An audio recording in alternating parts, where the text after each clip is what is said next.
recheado de muitas bênçãos e alegrias para todas vocês que são pessoas abençoadas do nosso grandioso Deus Pai.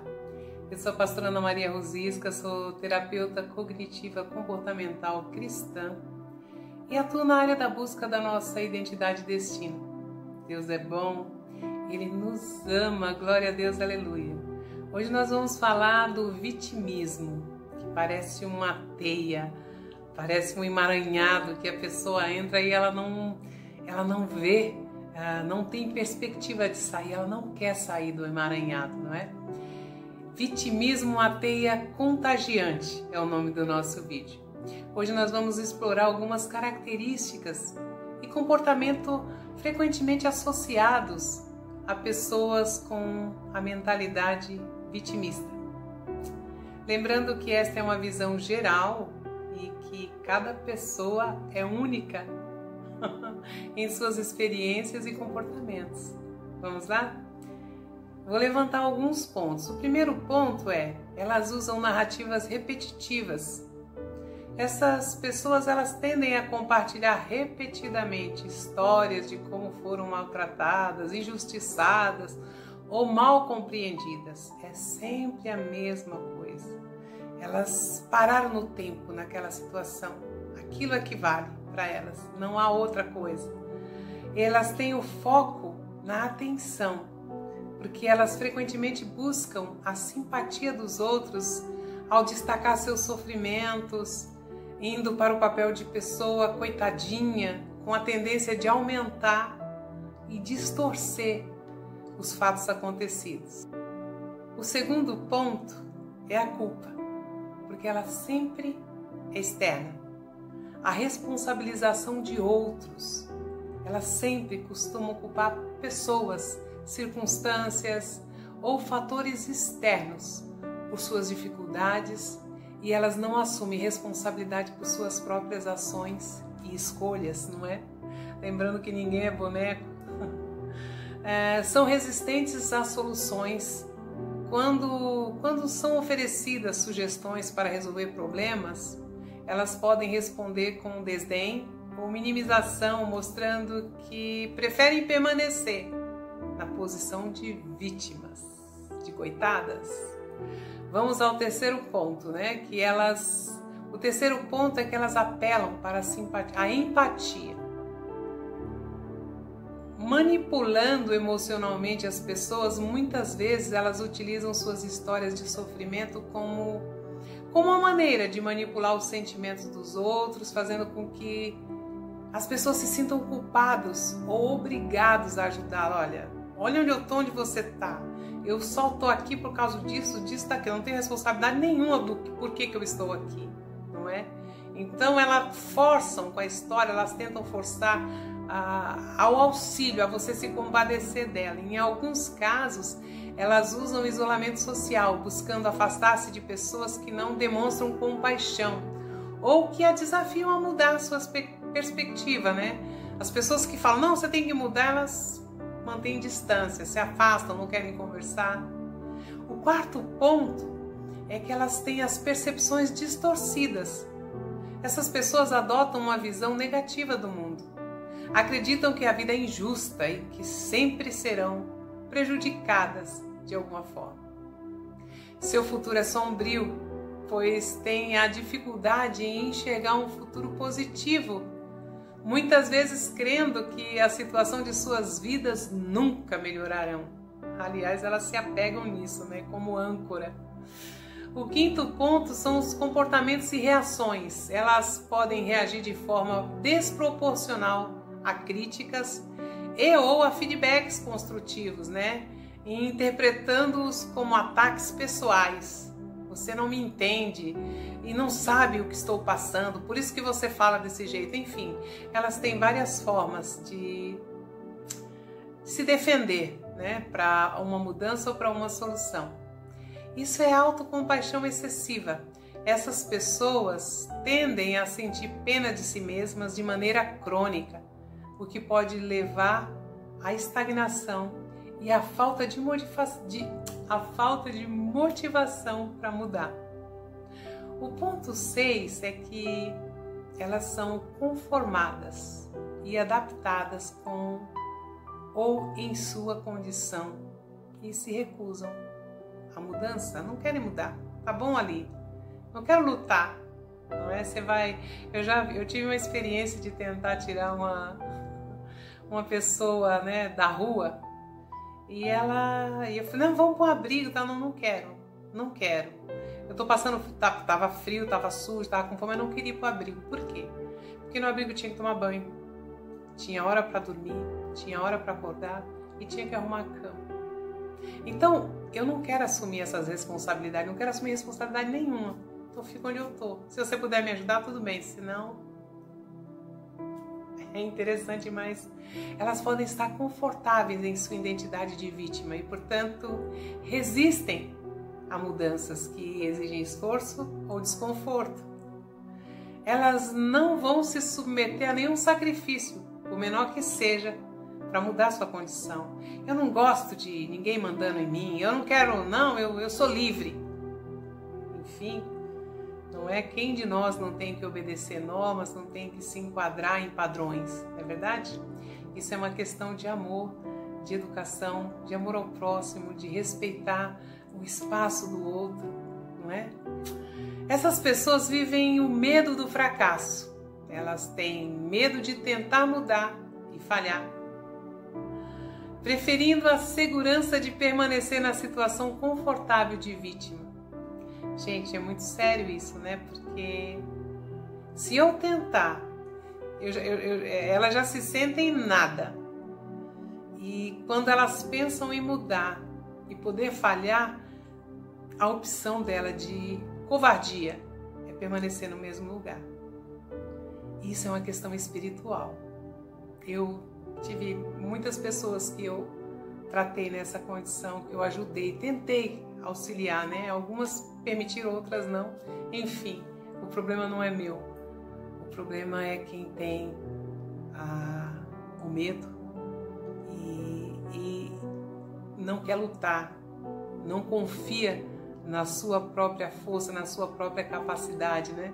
Falando com a linguagem popular, não confia no próprio taco. Então elas preferem ficar com as mãos para baixo. Enfim, cada situação é uma situação e cada pessoa é uma pessoa. E Deus é Pai, Ele conhece os nossos corações. O 7º ponto são relacionamentos tóxicos. Elas se relacionam frequentemente com outras pessoas que também têm uma mentalidade vitimista, perpetuando esse ciclo. No texto que está eu vou pegar a Bíblia aqui, o 1 Pedro 1:18 diz assim: sabendo que não foi mediante coisas corruptíveis como ouro e prata, ou como prata ou ouro, que fostes resgatados do vosso fútil procedimento que vossos pais vos legaram, né? Existe aí a gente já falou sobre isso em outro vídeo, né? Sobre a herança espiritual, a herança emocional, ela existe também, não é? Eu não vou falar sobre isso, eu já falei, tem um vídeo meu aí no canal que fala sobre as heranças hereditárias. E eu gostaria de contar como exemplo para vocês a história da Márcia, né? Eu vi essa história e eu li essa história e achei bem interessante, parecida com algumas coisas que eu já tratei, com algumas pessoas que eu já tratei, né? Ela foi uma paciente assim, que já viveu essa história, né? Márcia enfrentou grandes desafios na sua família, porque o seu pai era um homem alcoólatra. A figura do pai alcoólatra representava um padrão de família indesejado para Márcia, era tudo que ela não queria. Ela, nunca vou ter uma vida dessa, não vejo a hora de me casar para me livrar dessa situação, como são muitas histórias que nós ouvimos e até algumas nós mesmos vivemos. Ela não via a hora de casar para ficar livre de todos os conflitos e vergonha que a família a submetia pela condição do vício do pai. O grande conflito na vida da Márcia é que ela se casou exatamente com um alcoólatra. O que aconteceu? Oi? Casou com um alcoólatra? Tá brincando? Então, O conflito psicológico de alguém que cresceu enfrentando o alcoolismo do pai e decidiu se casar com um alcoólatra pode ser complexo e carregado de emoções e conflitos espirituais. Essa pessoa pode sentir uma mistura de amor, lealdade, culpa, medo, confusão, reflexo de tudo que viveu com a família e as experiências vividas na infância, que aqui eu quero pontuar todas as experiências vividas na infância, traz consequências para a vida adulta, se elas forem ruins e se elas forem boas. Amém? Voltando para o casamento da Márcia, ela pode estar tentando, consertar o passado. A figura do pai alcoólatra representa um padrão indesejado que a Márcia tentou inconscientemente recriar. O casamento com o alcoólatra pode levá-la a reviver emoções antigas como raiva, tristeza, vergonha e solidão, mas também a sensação de dever, como se estivesse fadada a consertar ou salvar o parceiro, assim como pode ter desejado, consertar e salvar o seu pai. Está vivendo, busca a mesma história, tentando acertar, tentando misericórdia. Isso é muito sério, mas é real. E acontece não só na vida da Márcia, mas de muitas, muitas Márcias, Marias, Elianas e Reginas, enfim, Anas. Deus é Pai. E Ele nos comprou para que nós sigamos, que nós tenhamos não essa herança espiritual do pai ou da mãe, emocional do pai e da mãe, mas do Pai que está lá no alto, que é o nosso Senhor. E tudo que a Márcia mais temia lhe aconteceu. Ela não conseguia compreender por que tinha se casado com um homem também alcoólatra, exatamente como seu pai. A busca e o desejo da Márcia por entender por que ela fez essa escolha a levou por uma jornada de autodescoberta, louvado seja Deus. A terapia se tornou um espaço importante para explorar essas questões, avaliar padrões de comportamentos e compreender a necessidade de quebrar ciclos familiares. Os conflitos frequentes, suas interações muitas vezes são marcadas por desentendimentos e ressentimentos, devido à sua perspectiva distorcida da realidade. Quem é você? E o que você deve esperar das pessoas, sem exageros. Lembrando que nós temos que ter o cuidado de relatar com verdade, sem distorção, o que nos aconteceu. Acontecimentos que nós fomos testemunhas. Só nós sabemos. Só nós vivemos o que vivemos. Só nós vivemos o passado. Só nós tivemos aquela experiência. Então, tenha cuidado. Valorize o que você passou com verdade. Não deixe o diabo distorcer que numa situação que você foi machucada, a culpada é você. Nós carregamos muitas vezes culpas que não são nossas. Lembre-se, Deus é Pai e Ele tem uma herança espiritual e emocional preparada para você. É um milagre isso, mas é só em Deus que você consegue. O 8º ponto é exemplo da comunicação. As vítimas, de mania de vítimas, o vitimismo, elas usam uma linguagem passiva, uma comunicação que não assume a responsabilidade. Como eu sou assim por causa dos outros? Ou nada do que eu faço dá certo por causa do meu passado? É isso que eu acabei de falar. Não assuma a culpa. Há mudança para você. Há um tempo novo. Você só precisa se adequar, ter coragem, levantar, cumprir, enfrentar os desafios, viver os desafios. Elas mostram, Elas mostram sinais de insegurança. Elas usam um comportamento mais defensivo ou ansioso, buscando constantemente validação e reconhecimento. Elas querem se sentir válidas, importante. É um trabalho lindo, mas pode ser feito. Você deve se posicionar. Saia do vitimismo e cresça. No vitimismo você não vai sair do lugar. Pode passar 1 ano, 10, você vai estar sempre no mesmo lugar. E você terá que enfrentar desafios. Vamos para o 9º ponto, impacto na saúde mental. Estresse e ansiedade acontece pois o foco constante nas injustiças pode levar a altos níveis de estresse e ansiedade, porque a pessoa não entende, ela quer sair dali, mas ela não entende que há um preço e que todas as pessoas que estão fora do vitimismo têm os seus desafios diários, enfrentam os seus desafios diários. Então, eu não sei qual é a melhor posição, é você enfrentar os seus desafios e crescer ou enfrentar os seus desafios e permanecer. A escolha é totalmente sua. A depressão muitas vezes acontece. A mentalidade vitimista está ligada a sentimentos de desesperança que podem se desenvolver em quadros depressivos.